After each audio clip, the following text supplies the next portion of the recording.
Alright guys, welcome to my channel. Today we got a 2014 Cadillac SRX4. We're going to clean the MAF sensor, MAF. Okay, if you got a code for a MAF sensor, if your car is running green or it's giving you trouble, it could be a lot of things, okay? But to start off, if you're having lean conditions, you might want to start off cleaning your MAF sensor, replace oxygen sensor, clean oxygen sensor. But we got this spray here. It's called a MAF sensor. Let me see if the camera can see it right there. MAF airflow sensor cleaner. So a number here, 05110. So what we're gonna do is we're gonna work on this Cadillac.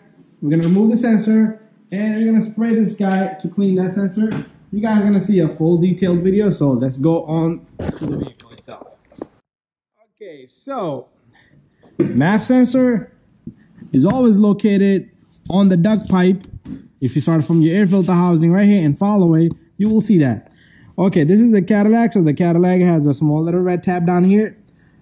You pull on that red tab, okay, then you should be able to push the center of this and remove this connector. So let's see. So this is the tab right in the middle. You should be able to push that once you push this tab back. If you don't push this tab back like that, you're not going to be able to push it because it locks it in. So make sure you push it back and then push on that and remove this guy. So very simple and easy. If you have some kind of air, blow air on it. If you don't, just clean around it. Because you don't want no dust in there. Anyways, this is, what number is this? This is T20, torque 20. So you got two little screws. Okay, I think I'm going to drop that one. Okay, we don't want to drop anything. So notice the position, how this thing is hooked on, okay? You see this? It's like an L. So you're going to only be able to put it one way. It won't fit the other way. The screws won't line up properly. And there might be some kind of notch there. And there's also arrow there. So follow your arrow. If you need to replace it, just make sure you put it back the same way you took off. Let's take this guy off a bit more. So this also checks the temperature, air temperature. So if you got air going into the system, it is going to monitor how hot and cold it is. So you see the letter line? This is like a letter, just a line, okay? So that when the air goes through, it checks the temperature and the flow, how much air is going into the vehicle, and it compares the fuel to it. And what happens is, over time, if something like even a tiny dust gets on it, it will give a faulty reading. So I don't want to put this nowhere, but I want to set up my camera and we're gonna install this guy. I mean clean this guy. Okay, to clean this guy, all you need to do is spray some of your cleaner right onto it. Give it a few seconds, a minute or so. Again, do it 2 to 3 times. And there's a seal here, okay? Make sure that seal sits properly. Make sure it's nice and clean. No air can escape through here. Meaning get into it, because if it does get into it, you might have lean codes.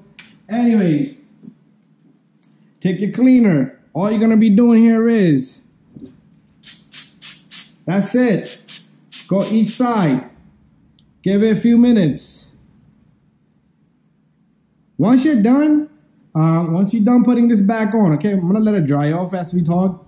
Once you're done cleaning this and you want to put this on, your car might start up weird because the spray, it might be super cold, because the spray will make it super cold. A lot of things going on, but it might start up crazy. But after a little bit, maybe the second crank might start up good.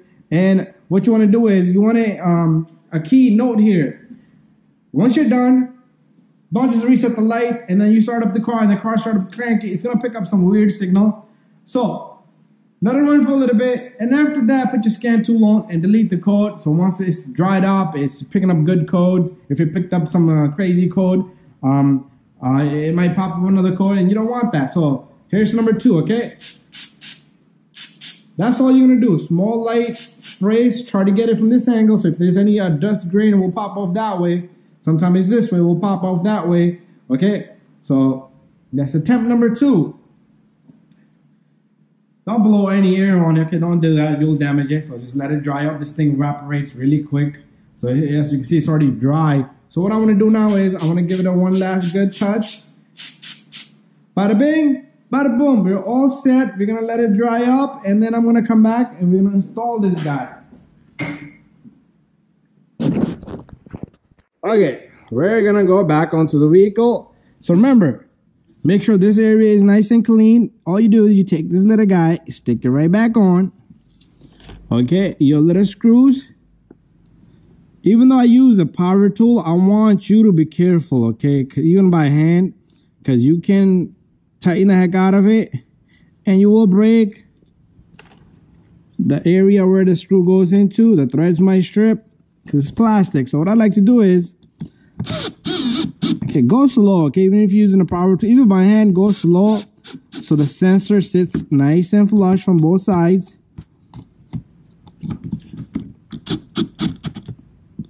All right, there you go. I'm all set here. There's no torquing this guy. There's no doing nothing. Anyways, job well done. You take your connector. Make sure you hear that click. Make sure the red tab. Push on it. Clicks. And bada bing, bada boom.